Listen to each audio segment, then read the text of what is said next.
Welcome to the WP Builds podcast, bringing you the latest news from the WordPress community. Now, welcome your hosts, David Wormsley and Nathan Wrigley.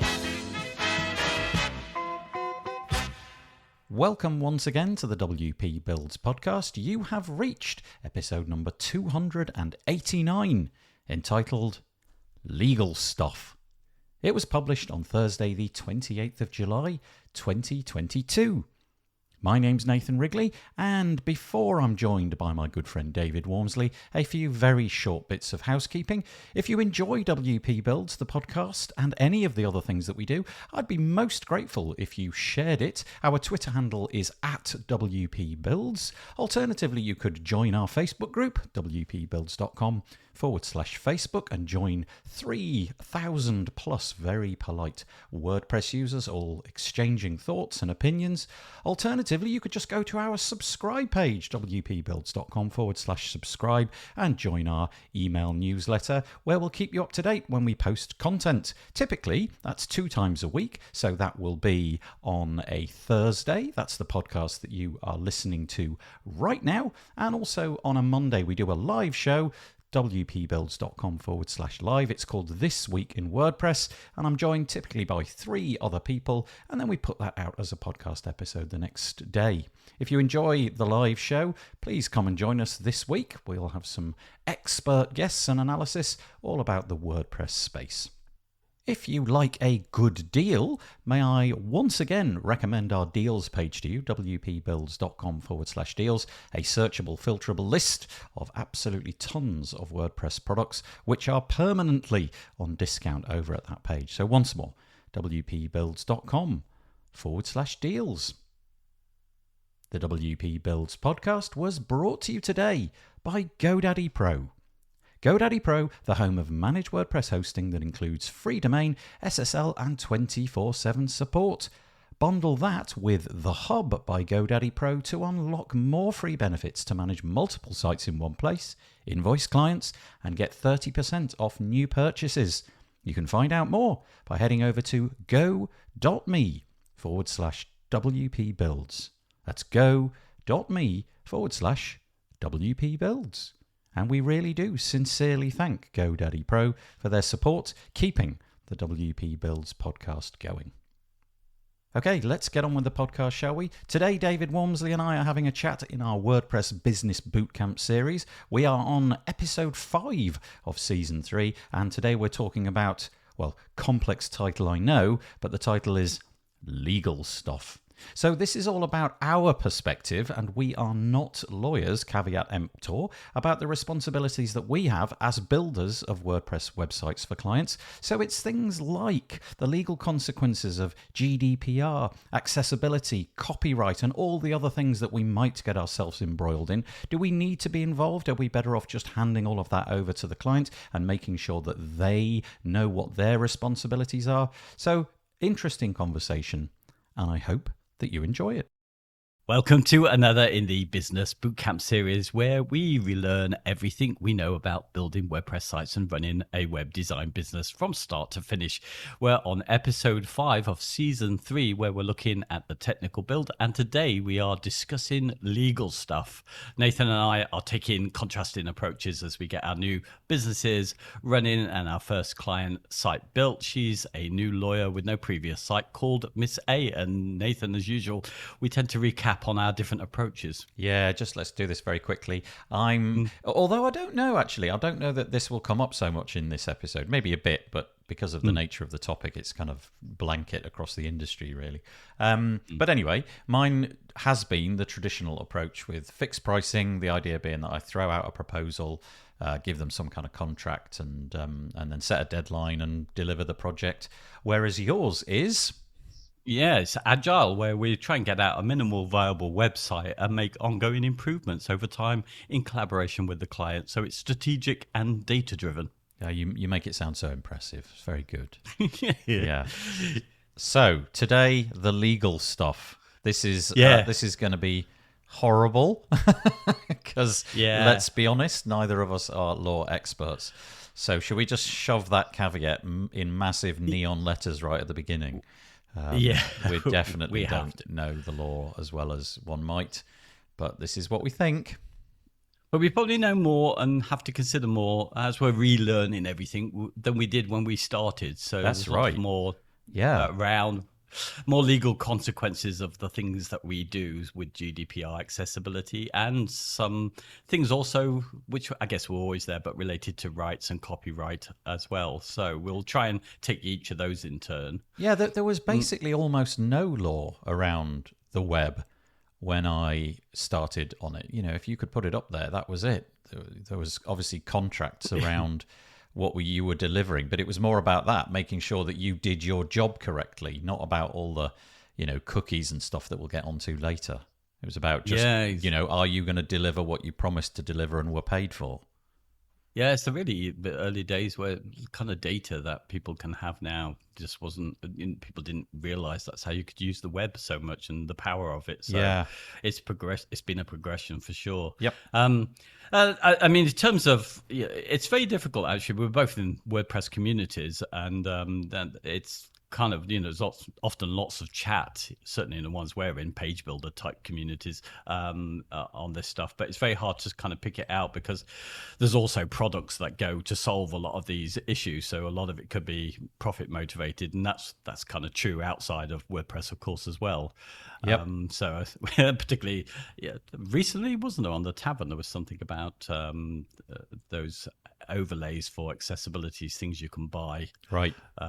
to solve your problem. So there's always something like that. So yes, we've given our caveats. Shall we talk a little bit about each in turn? I mean, we've already said that we're not knowledgeable about even the legislation that there is out there, and we can't give legal advice.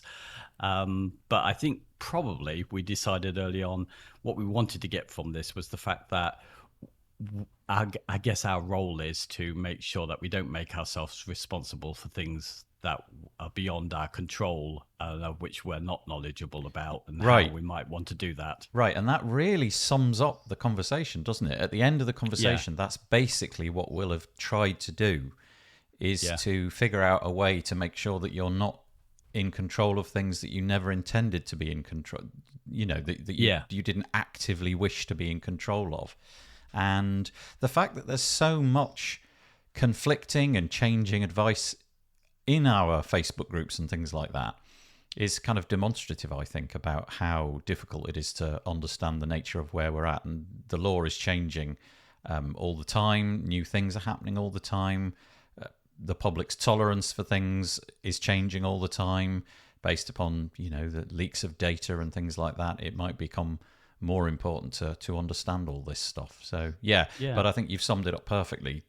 Do be knowledgeable about what you don't want to be in control of, and make sure that you're not in control of things that you didn't intend to be. Kind of sums it up.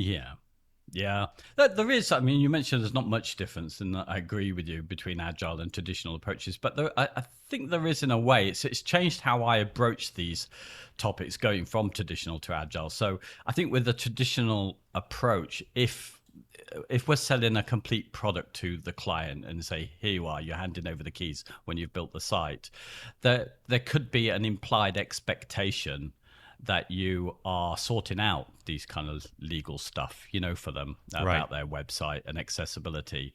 So I think there is that, where with the agile approach, I find it easy to broach that side of it earlier on, because of the fact that the agile makes the client remain the product manager throughout the whole building of the site. So you are in collaboration with building it, but they automatically inherit those responsibilities for stuff.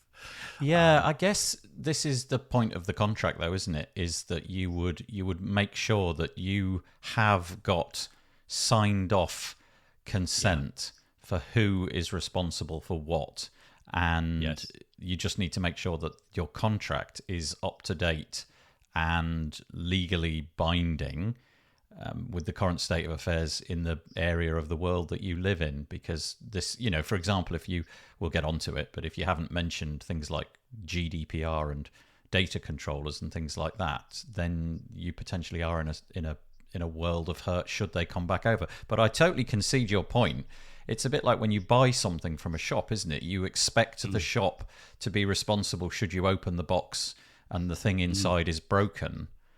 You would also, I think, instinctively have an understanding that if you had built a site and paid for it and it was handed over and then it turned out that there was some legal problem, let's say a data breach and emails get out and it's proven to come back to your website, there would definitely, I think, be some expectation that, well, I paid for the website, I'm going to go back to the person that built it and say, why has this been allowed to happen?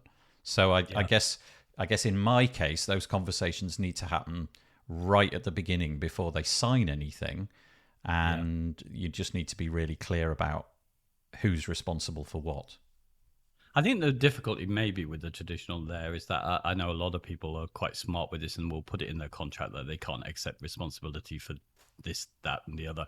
And that's fine, but it's kind of the small print thing, isn't it? It's the terms and conditions where I think, the Agile, in a way, they can't escape the fact that they are in control of this. But on the other side, the anti kind of Agile side of it is that because that tends to be a data-driven approach, it's also, it in itself is encouraging more the kind of tracking, which moves us more towards the privacy concerns of GDPR. That's so right. It kind of naturally leads clients in that direction anyway, where they might have more responsibilities. And also, when it comes to the idea I mentioned of getting a minimal viable product out there, it's easy for the kind of challenges of accessibility to get pushed at the back when you're constantly changing stuff, because it's not like a product you build where you might think about all of these things because you've got this final product. So so both ways, I think. But I think there is a distinction, I think, in approach, and that plays into what we're talking about. Okay, so just a real aside, but an important aside. Curiously, the scenario that we've set ourselves over these last 3 series is that we've got a client who's a lawyer.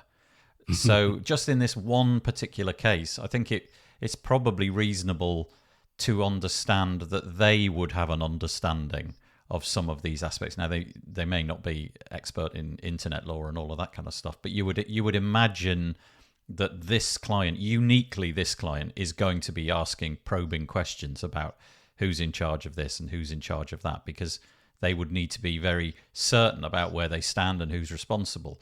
But this client won't be typical. It's unlikely that you're just going to niche down on lawyers.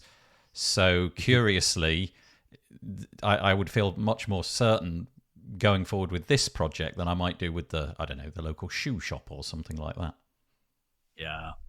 Shall we start with GDPR and those kind of privacy and cookie law and all of that kind of stuff? Yeah, okay. This has kept everybody going for years, hasn't it now? Yeah. And it's coming back again, isn't it, as well? Because we've had recent court cases with Google Fonts and Google Analytics. And they've been private court cases where, it's local judges are ruling, hearing 2 sides of an argument. So, I mean, that's been given a lot of coverage, I think, in the communities I'm in. But when you look at where most of those articles are, they're on like Hacker News and things like that, and with competitors selling an alternative to Google Fonts or Google Analytics. So I'm not quite sure. It didn't kind of make, as far as I can see, the BBC, for me. Yeah, it is interesting, and it definitely did pop up into the news. It made it into things like the Tavern again, as you described, and onto, I think I saw it on Search Engine Journal, but you're right, I don't think it made the mainstream news, certainly in the UK anyway. But in my understanding, the Google Fonts, I think that was taken through German courts. I don't know on the back of it what the fine was, or indeed if there was any fine, or if it was just you need to improve this. But essentially, it was about the IP address, I believe, being taken from a website which was held on German infrastructure, and that IP address had been sucked into Google Analytics and therefore sent to the US. So it's a fairly trivial example, but the GDPR definitely does see an IP address as personally identifiable information. So you are in effect breaking the law. It's curious that I don't know how much I'm going to be shot down in flames about this, but it feels like a lot of people on this side of the Atlantic, that is to say Europe, they seem to be a little bit more accommodating to GDPR, and they seem to have gotten to the point where they can live with it, and their understanding of what the purpose is. Whereas I feel that on the other side of the pond, it's a much more difficult pill to swallow, because you're being forced to consider law which doesn't even have anything to do with the boundaries of the country that you live in. But because a lot of these giant companies are based in the US, Google, Facebook are the two ones that come to mind, then it applies. And whether you like it or not, if you're getting visitors from anywhere outside of your own jurisdiction, and certainly if they're coming from Europe, this matters. Yeah. I moved forward a little bit, but we talked about this earlier, and I think you're right. I mean, certainly amongst the web designers, the US ones, I mean, all of us, I think when GDPR came out, thought, oh, gosh, something to get our heads around, some responsibility, something we need to know about. And if you're American and you feel it's being done to you by the EU, I can understand that. But my theory is that this, I think just for the Western world and its values, we have to have some protection about how the kind of power that people have who can take our data. And if it hadn't been the EU, I'm pretty sure the North Americans would have come up with something similar. And I think there is something similar, isn't there, in the state of California or something as well? Yeah, so, again, that feels like that's true, but I can't be certain. But yes, that feels true. I guess the principle here would be that when the internet came about, it really was just a set of HTML files living on servers, and things like cookies and all of that were just technologies to enable things to happen. So the cookie was to keep state, to see if you were logged in or not, and the IP address was the obvious thing which told packets where to end up, and so on. And there was never a hint that, okay, we could actually use the IP address and the cookies that we planted in the browser a little while ago to do other things. And so now we've moved on. Everybody's connected 100% of the time via their phone, which is constantly phoning back and giving away data about your location and so on. And we just didn't see it coming. And now I think you're right. If it hadn't have come from the EU, it would have come from somewhere else. And perhaps an interesting thought experiment would be, let's imagine that 10 years into the future, that the big corporations online are all based in, let's say, China, for want of a better word. Would we be happy sending all of our data to servers in China? And I guess if you're a European, you could apply the same argument to North America. Would you be happy for all of your data to egress the European Union, or in this case Britain, and go off to America? And at some point, there's got to be a buffer to say, actually, given that there's so much data going out now, maybe we do need some, because it can't just be a Wild West. You can suck out whatever you like, whenever you like, about whoever you like. That just seems like it had to come to an end, and GDPR was it. Yeah. I mean, we've all joyfully given up our privacy, with the internet, and, while our values are as they are to protect that, we do need governments to sort of hold people accountable. So I think, it's inevitable we'll have this, and we'll talk about it, I guess, a little bit later with there is a progress. It's not like this has just appeared suddenly. That's all right. These years. We've moved towards it. Interesting. I mean, you mentioned about the fine for the Google fonts and that it was €100. Okay. Because Very it's just little, local courts. And at the end of the day, I think when it comes to these court cases, it kind of is just what a judge will decide on based on the information that they're given in court. Whereas I think, the wider conversations, the ones that we know Google are having with governments, we also know there's been some recent agreement between the EU with the US about sharing data, because that's one of the difficulties about GDPR is the people legislating don't really know the technology and don't know the problems that might come with one of the issues of that is, having information from one country on a server in another country, because the internet pretty much relies on that, doesn't it? Yeah, I guess the one of the problems is the likes of Google and Facebook. They can totally modify their technology so that they can comply with pretty much whatever comes along. So let's say, for example, GDPR. I would imagine it's not much of a decision for somebody in Google to say, okay, let's open a data center closer. Let's just open one up in the EU. Yeah. Well, obviously, given the nature of Google, we know that they have those already. But you get the point that a big business can sort of really get over these obstacles quickly. But the likes of you and I building websites on a very, very modest budget, and we're going to be hosting them on infrastructure that we don't own. We've got no real control over, other than the fact that, you know, we can buy it or not buy it. We could possibly move it to a different part of the world, but we'll still be under their privacy policies and so on. We've got to think about this a lot, really, and so you can't really sidestep it. It's the future. It's what's going to happen.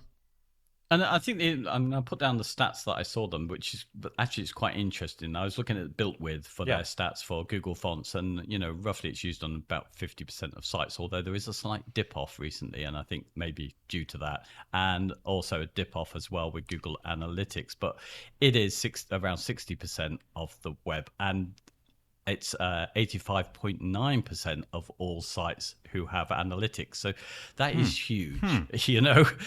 So if Google Analytics is illegal, you know, 85.9% of those who are collecting any kind of analytics are behaving illegally. So it's a really perfect example of how the web has evolved, isn't it, Google Analytics? Because, you know, the old adage that if you're not paying for it, then you are the product. That strikes me as a real great example of it. It must be, I mean, it's just such a superb suite of free stuff. You just drop a line of code in and all of a sudden it's telling you everything you could more or less imagine you could ever need to know about your website. But can you imagine the interesting data that Google themselves are getting out of this? It must be astonishing. And whoever came up with Google Analytics all those years ago, I bet there was a dilemma. Is this of any interest? We're a search engine. But now looking back, they must have been like, oh, this is one of the best decisions we ever made.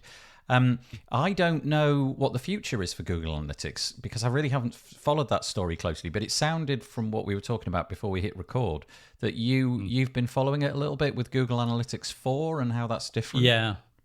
Well, I mean, the old analytics, which we've had for pretty much the last 10 years, is due to end around, I think, June, maybe July of next year, 2023. And so we're going to get G4, and G4 is, as I understand it at the moment, is cookie-less, but it's unclear. In fact, I tried to search and I could really not find much about how this relates with GDPR, apart from the fact that it doesn't use cookies. Yeah, I wonder what data points are going to be lost. Because one would assume, well, I don't know. I could be completely wrong. Maybe there are technologies which don't store GDPR data, you know, data that would come under the auspices of GDPR, but can still get the same data out. It makes me think, for example, how will they know if you are a returning visitor, for example, if you are not storing any kind of cookie? Are there other things which can be done if there really are no cookies? I don't know. It genuinely is baffling to me. I just wonder if the sophistication of Google Analytics will be decreased, or whether they've got clever ways of sidestepping the problem and still giving reliable, predictable data. Yeah, it's much more about you know, before it's about kind of numbers and visits and stuff. This is much more about actions that people are taking while they're on your site, that kind of data. It's a slight shift in the information that it's providing, but it's still for me to learn about. But this, you know, clearly it's changing, and clearly they have built up some of the privacy aspects, you know, what useful information analytics, what do people need to know about how people are using the sites. It's the same as Microsoft has built Clarity, which is also a kind of alternative to a degree, but it's focusing more on how people are behaving on your site. Right, heat maps and so on, Yeah, that kind of stuff. But it's also gathering the basic analytics. And again, it does drop a cookie in their case, but you know, it's supposed to be GDPR compliant. But they all will say they will be in that sense, and I guess that will be the aim. But it's interesting. I mean, I think for, you know, this fear that it's illegal, But when you look at the reports from it, it's coming from people with perhaps a vested interest, or people who that would be part of their news agenda anyway, who are talking about it rather than it being kind of global news about Google Analytics. Yeah, are you meaning that the sort of scare stories, the people who are saying that the sky is falling in, Google Analytics is evil, it must be avoided at all costs? Are you saying they've maybe got an agenda with a rival product or something like that? Yeah. Oh yeah, often I think that's the case. There is a rival and it's used for that, and not often the fear is brought in. They tout the GDPR maximum fine of 20 million euros. Yeah. Of which, it's silly, because one thing is absolutely clear about GDPR is there is a very stringent warning process. So no one's going to suddenly find themselves with a 20 million euro fine. You really have to stick your fingers up at them numerous times. That's right. You can get these. Yeah. So you don't need to live in fear just yet. Curiously, just going back to the Google font thing, there was a debate which was begun after all of that, and I think there's now talk about ways for theme authors to kind of mandate the downloading of Google fonts. Now, I think most of the themes that I've come into contact with in the recent past have had an option to download Google fonts, because it turns out that you can host the fonts locally, and they're free to download from Google. You just have to go through the process and enqueue them in the theme and what have you. But so you can carry on using Google fonts. You just maybe don't want to be taking them off their servers.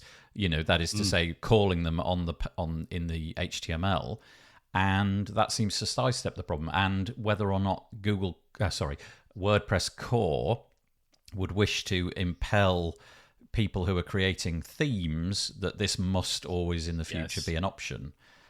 Seems like a fairly sensible default. I wonder what will be in it for Google, apart from just being a good web custodian. I wonder if they'll continue to maintain that Google Fonts product, if it basically just turns into a downloadable thing, because you've got to imagine they were getting IP addresses and sucking all sorts of important data as a result. I don't really know. No, I don't know. It would be a big thing if the themes team in WordPress decide that they're going to ban those that are going to hook up to Google Fonts, because I'm sure that's going to have a huge impact, isn't it? On the use of the service. But the themes that I've been using for the longest time, there's just a button in the settings somewhere which says, do you want to just have the fonts local, and you click the button and you're done. I wonder if they violate another law, because one thing is you're supposed to include somewhere your licenses for your fonts, even though they are pretty much all the equivalent of Creative Commons 0 licenses.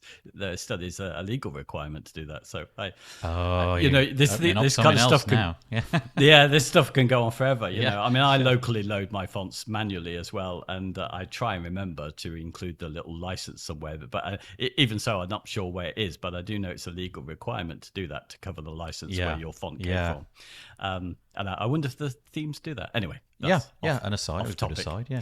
That was good. Okay, where are we going now?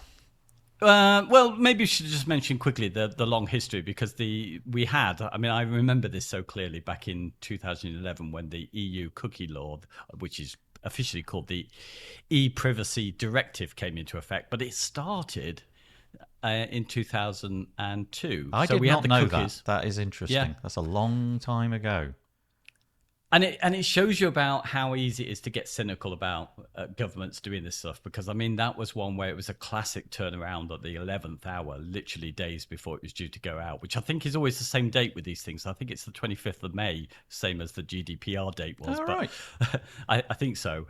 Could be wrong on that. But, it usually seems to be May. But they had to turn around because, the type of cookies they needed to make some exceptions. Otherwise, people wouldn't be able to drop the cookies that would tell you where you was on a route to the shopping cart, so it would have killed all e-commerce at that point, which kind of shows you how for good intent is behind all of these decisions, but the difficulty of implementing it, the people making the decisions really don't know how that might pan out in the real world, because they're not technicians. So but I don't think it's a reason to be cynical about it. I mean, I think the problem with that one, as we talked about, is it just meant that everybody had these stupid pop-ups. Oh my word. I mean, I still see the stupid pop-ups all over the place. Yeah. The latest round is just the sort of dark pattern around, are you going to accept all the cookies or some of the cookies or the necessary cookies or the cookies that we don't really need but we're going to ask for anyway? And that seems to be everywhere still. It kind of frustrates me. I can see the point, I get it, but it also, more or less every site that I go to, if I haven't been there before and accepted the cookies, are really doubling down on this. Yeah. And then we have, which is still to come into effect, we have the e-privacy regulation rather than the e-privacy directive, which was first proposed in 2017 and was supposed to come out with GDPR. So GDPR is really tackling the storage, that kind of privacy. And this was more about the tracking, wasn't it, of cookies. So they should have come out together. And but the problem is it's an ongoing discussion. The last I heard is it's due to come out next year, 2023. But who knows if it will, because it seems to have gone off at all different angles. One of them being, how do we get rid of all of these stupid pop-ups which are annoying, that nobody is really giving consent because they just need to get around the web, so they're just ticking yes to everything. Yeah, that's right. And that's what I feel I'm doing as well. You're somewhere, time is limited, and you just can't be bothered to go through that process. So in a sense, like I said, it's the dark pattern. It's the inconvenience of not accepting all the cookies, because the pop-up comes up. You then have to click the button, which will then create some sort of other pop-up, which will then have a bunch of toggles to decline all the cookies. You haven't got...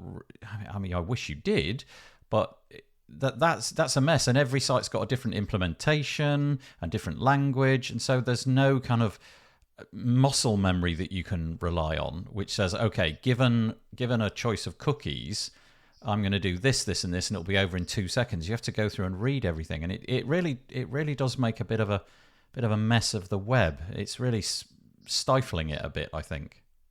Yeah. I mean, are there any sites where you've put that on, a pop-up? No. Yeah. No. What about you? No. Well, I did for the cookie law because... Was that back in the day, or was that recently? Back in the day. I mean, recently, when I used to work with my colleague, she was rather a fan of it, so she led it that way. But actually, she did have some of her clients, one at church who thought they needed to have it. There was another one as well. A few people had it, so we kind of put them on, or I put them on, because they felt they needed it for the original cookie law before a GDPR. But it's interesting enough. I mean, most of them were only gathering basic details, and I feel they're unnecessary now. Well, what I would say to the clients, because I want them to have, they need to be the decision makers, right? They need the knowledge, right? So, yeah. So it's up to them. But for us in the UK, with the original cookie law, they stopped actively pursuing it. They don't have any staff for it at all. They've announced that, and they're only looking at the top 200 sites, only if there's a complaint, because they know it's going to be, taken over by something else. So, yeah. And also, when it comes to the ICO, it's a really interesting website because, we've had the Google Analytics being illegal, but they still use it themselves. They're the body that would govern us in the UK. But interestingly enough, though, more recently they have done a tweak, so it does show that they've been making a difference. I've noticed now that it doesn't come on if you come in from the EU. If I'm coming from India where I don't put my VPN on, that it pops up for me with Google Analytics. That is interesting. Okay, so they have tweaked it. Yeah, I feel there's a whole debate here about whether it's even worth it for a certain type of client. And I don't mean that in like everybody go out and break the law. I just mean it in the sense of what are the chances of any of this coming back to bite you? And does that figure into the amount of effort that you put into it? Because there is work to be done. There's things that need to be implemented. And for most people, typically most websites, like our little lawyer, do we need all this, or is it just an impediment to getting people onto your website? Yeah. I mean, we have to make choices based on what we think we have to apply. But I think, for me, a pop-up, I think, needs to come up when it's covering the things that GDPR allude to. So Right. they're kind of tracking, so the Facebook pixel or something. So you're going to be advertised because you went to that site, and that's going to carry you through. I think that's where you do need to give consent to that sort of stuff. Yeah. Or I can see the argument rather for that more, and I can see why that law is there. When it comes to, I'm gathering just very basics, that I'm just taking forms, so that's information which people, you would think when they're filling in a form of, already by their actions giving consent, that you wonder whether that's needed. And Yeah. it's so I think there are levels, and I think you have to decide, and the impact that might have on somebody else's privacy. And I think ultimately these laws are only there to do that, to get us to think about all this data, which we now can easily gather, which has been a concern ever since we've had computers, Okay, so looking at it through that prism, that's quite interesting, that the law is there to make us think, and to pause for thought and think about, where's this data going? Is it necessary? Do we need to collect this? Is this never going to be looked at, so it's pointless? Or is it really worth having? So let's inconvenience the user a little bit and give them a warning, or make them tick a box to say that they've read privacy policies and so on, because that data is worthwhile. And obviously at the beginning, at the outset, having that conversation with the client, do you actually want any of this? Are you actually going to look at any analytics? Are you actually going to be driving traffic from Facebook? Here's another thing, right, to throw in. I wonder if we didn't talk about this in the preamble talk, and it's not in the show notes. I do wonder if some of this is going to be taken out of our control anyway. In that, I wonder if the browser manufacturers, obviously Google is a slight exception because they make the Chrome browser, but I wonder if the drive from people like Apple and their Safari browser and their Safari on iOS in particular, they're just blocking a lot of this stuff anyway. It kind of renders some of those arguments moot because it's not possible to do some of these things. And I do wonder if the debate is shifting towards privacy built into the browser, and the fact that cookies can't be set, nothing can escape. You can't be tracked from one page to the other because Facebook set a pixel somewhere. I wonder if that's going to become the quickest way to solve this in the future. Sorry, complete aside, but I just thought I'd throw that in. But actually it's very relevant to the e-privacy regulation, because I mean, not that I follow all of this at all, but I know there were definitely people advocating that idea. How do we get rid of these annoying pop-ups, which, obviously the way people's psychology is, it means it's not doing the job they expect it to do. And one of those is to force the browsers to do this job for them, to say, okay, you set it, when you install your browser, the first say it says, do you want me to just say yes to everything, or do you want me to block everything, and deal with it that way? Or just block certain things and not others. And I think that does seem the sensible way, because, the stupidity of this way is that it's almost like dealing with road traffic safety for children or something by telling every individual driver that they must make the children aware as they drive past them. So that's an interesting shift, isn't it? So imagine a scenario where every internet company was allowed to set any kind of cookie, do anything they wanted on a web page. So you and I could build a website and throw any amount of crud in there that would track everybody all over the place. And we totally know that. Imagine that scenario, that every web page is a potential death trap kind of thing. But equally, we also know that the browser that we've got is not going to allow any of it. And so it's an interesting shift, because it puts the, as you've just described with the children, it puts the onus back on the end user to have technology which is going to help the tracking to be stifled, as opposed to the people building the websites to not put stuff in which the legislation requires be kept out. Does that make sense? I'm not sure I articulated that very well. No, I know exactly what you mean. Yeah. I think, but, GDPR was good for me, actually. It did make me think about a lot of storage of information that we had, particularly just forms, you keep them forever. Everybody who's, it's just stupid stuff. So, you build it into your form, something that clears it up to help the client. Should we just move on to how we might just get out of all of this? Because, oh, yeah. because there is and it doesn't get talked about much, but it's, responsibilities are clearly laid out by roles, and we have the data controller, and that person is responsible in the organization for all the GDPR, not just the website, because it's just not one thing. And I think my feeling is that we should always concentrate on this and make sure that we don't unwittingly make ourselves joint data controllers, unless, of course, we need to be. And I think making decisions on behalf of clients, such as changing their Google Analytics for them, kind of puts you in that role, I think.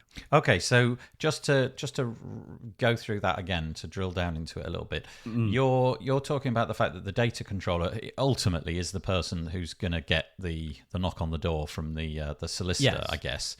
You're talking about a scenario in which you may accidentally put yourself in being the position of the data controller because you're offering something which perhaps unwittingly to you means that you are now in control of it. So your example was, I'm installing Google Analytics for you, and I never handed that over to you. I've just, I don't know, given you access to my Google Analytics account or something. So I am now responsible, whereas a different approach may have been to ask them to set everything up and you just copy and paste their 10-digit code or whatever it is. Yeah, exactly. I mean, there are some people where you're just going to define that's your responsibility. You have the expertise in this certain thing, and that's where we can easily fall into it. But I don't think we necessarily need to when it comes to services we don't control. We probably don't want to put ourselves in the middle of that. So I think it would be, if you were deciding I'm going to put Google Analytics on your website, it would be, shall we do this?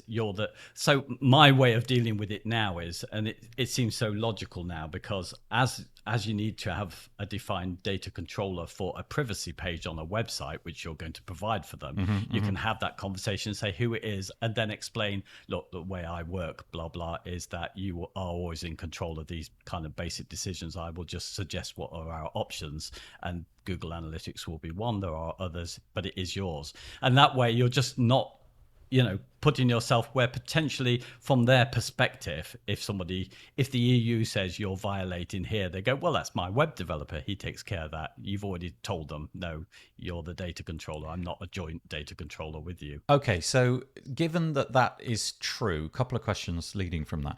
The first one is, do you only have to have that conversation once, or do you have to have it repeatedly each time a new thing comes along?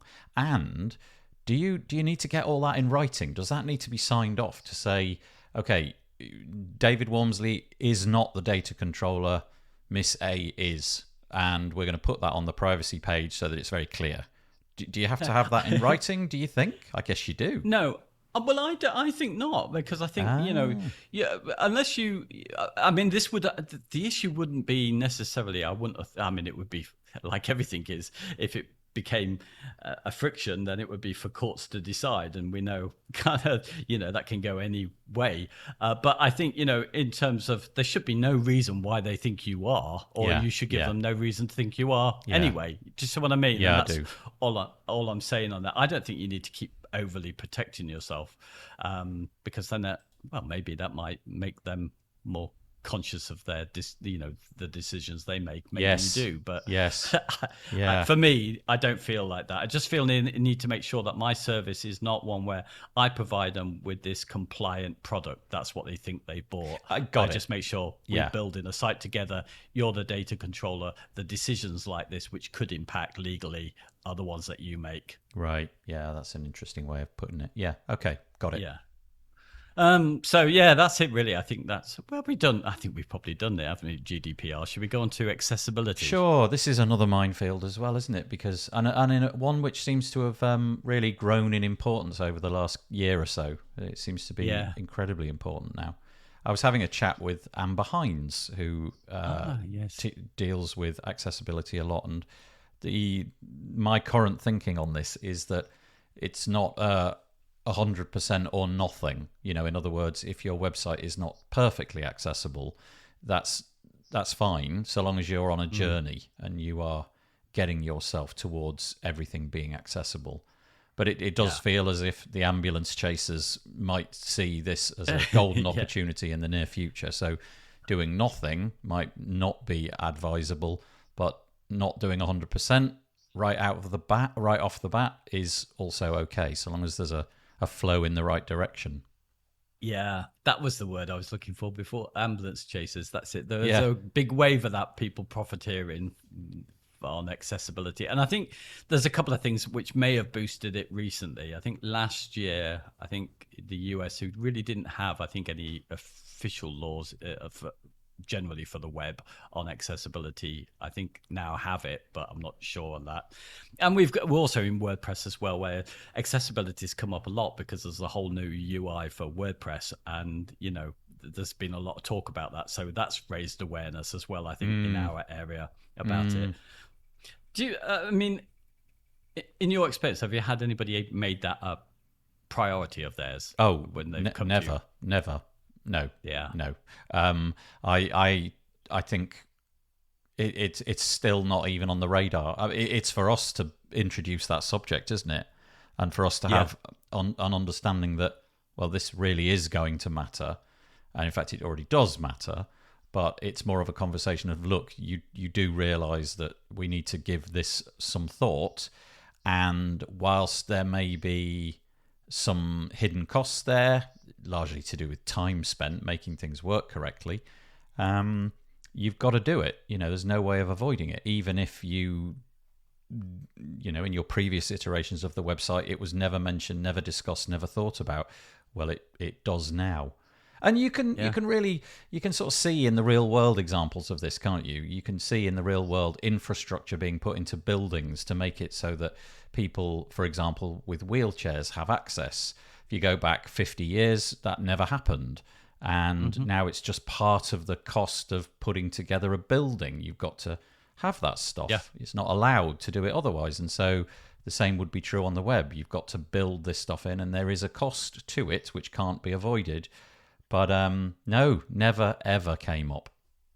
A tangent time again now. We never discussed this before, but just an interesting thought here. As we move, and WordPress does as well, towards this idea of DIY websites, non-coding solutions, no one needs a developer any longer. It's kind of like this could be undone by increased accessibility laws, because you are going to need more than what you see is what you get.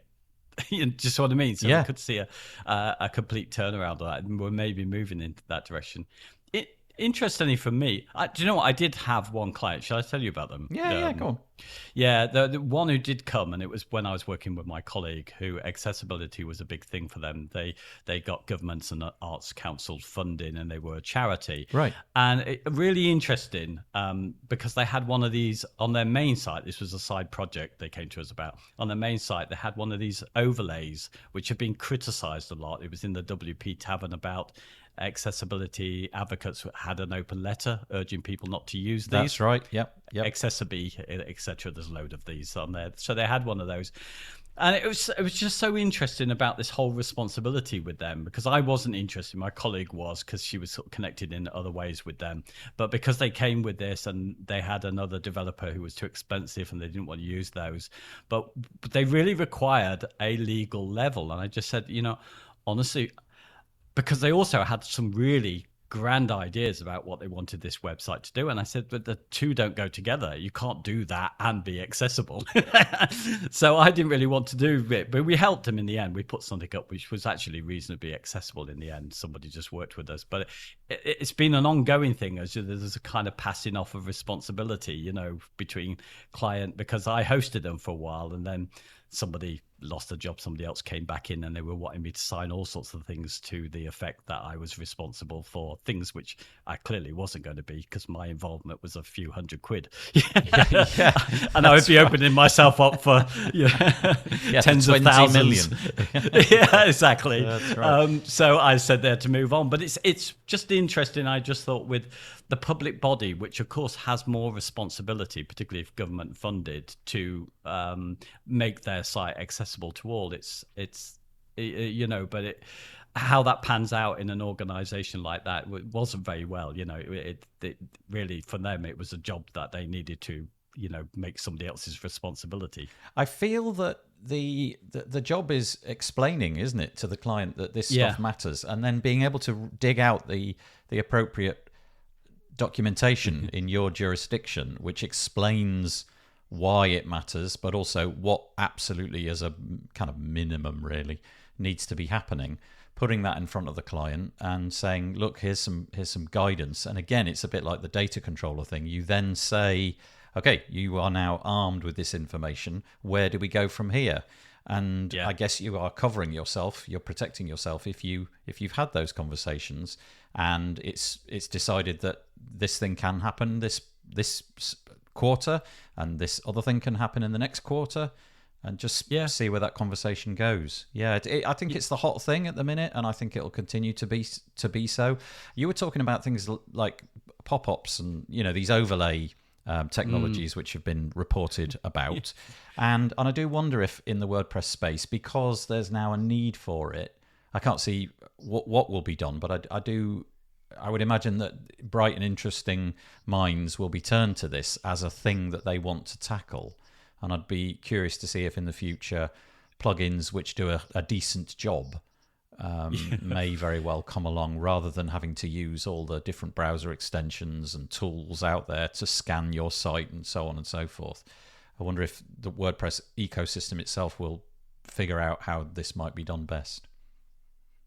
Yeah, but I'm not sure. I mean, one of the things I always felt about this kind of off-the-shelf solutions, and they're still there, for the pop-ups is it rather misses the point, doesn't it? Yeah. Because what you're supposed to do with the GDPR is you're supposed to analyze your business and how you gather and justify you're supposed to have done the groundwork to understand how you use your own data. That's what they're aiming at.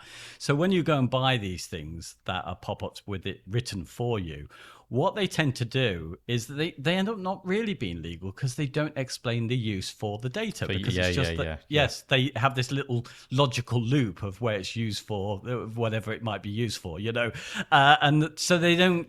I think they move away from what the legislation is attempting to do. Yeah. And I think one thing that just crossed my mind as we moved on to accessibility, you mentioned the GDPR pop-ups. I wonder if they're accessible pop-ups.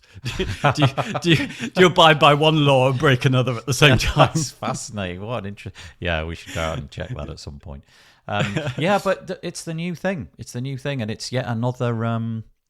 It feels like almost like another sub-industry in website development, in the same way that you've got your SEO people and you've got your performance people, and now maybe you've got your accessibility people, and they become another part of the solution. You've got to go and speak to them, and maybe if you're a big agency, you've got somebody on your team who's making sure that that's all happening, and if not, you might have to hire in some expert, because honestly, we're just touching the surface here. You imagine if we were to really dig down, we would have to be legal experts, accessibility experts, design experts, coding experts. And at some point, I guess you've got to think, okay, I'll let somebody else take some of this off my plate. Which speaks to the bit right at the beginning of the podcast where we said, just make sure that you are being very clear about what it is that you are in control of and what you can do, and explaining that. And I think in all of these things, without taking responsibility, you can help people with all of this as part of your service that you give to people, which they wouldn't do for themselves, like the simple example of auto-deleting form entries or something on behalf of the client. But also, I think, when it comes to accessibility, perhaps you're not going to make yourself responsible for because you can't really, in a way, because a large part of abiding by the WCAG, the Web Content Accessibility Guidelines, half of it is really about the content, the media that you're putting on your site, and whether you have alternatives and stuff. We're not going to be necessarily responsible for that, but we could be helping with it. But we can, and I think, this is the nice thing about it for me. I feel I'm more conscious because I do follow it, but it's just a natural part of learning a bit more about being a good UX designer. Right. You start to think from the visitor's point of view, and you start to think about, whether your color contrast and all the stuff. But I think in principle, most of it's just good sense, isn't it? Yeah. Most of these guidelines. And you will naturally follow them. But you couldn't take control because it relates to stuff that the clients will do. And if we're a content management system, mostly we're on that, so we can give clients control over publishing. So yeah. um, Do you think we're done with this today, or is there another section? Oh, you've got rights and copyright as the last. Do you know one, what? I think. I know. Let's leave that, and if we need to do it, we'll do it at another point. 'Cause Okay. It's just too much, isn't it? Yeah, and I think basically the bottom line here is just get some Teflon shoulders. You know, develop the strategy of saying it's not me, governor. Well, pretend not. I think pretending to be an expert is foolish, isn't it? With this stuff, when you're not, you can Yes. just help them say, "Look, I'm aware of this stuff, but it's yours to really deal with. But let me just tell you what I know so far, if it helps." You know, Perfect. Perfect. Let's end it on that perfectly cogent way of describing it. Right. Thanks for that, David. That was brilliant.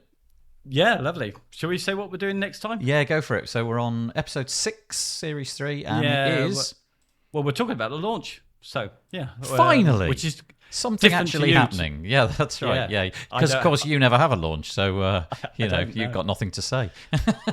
drips in. Yeah, that's right. Yeah. All right. Well, we'll see you in a couple of weeks.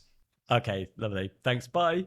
Well, I hope that you enjoyed that. Always a pleasure to chat with David Wormsley. We'll be back in a couple of weeks to chat with David once again, because we flip-flop between an interview one week and then a chat with David and I the following week. So 2 weeks from now, we'll go on to the next in our series, the WordPress Business Bootcamp series.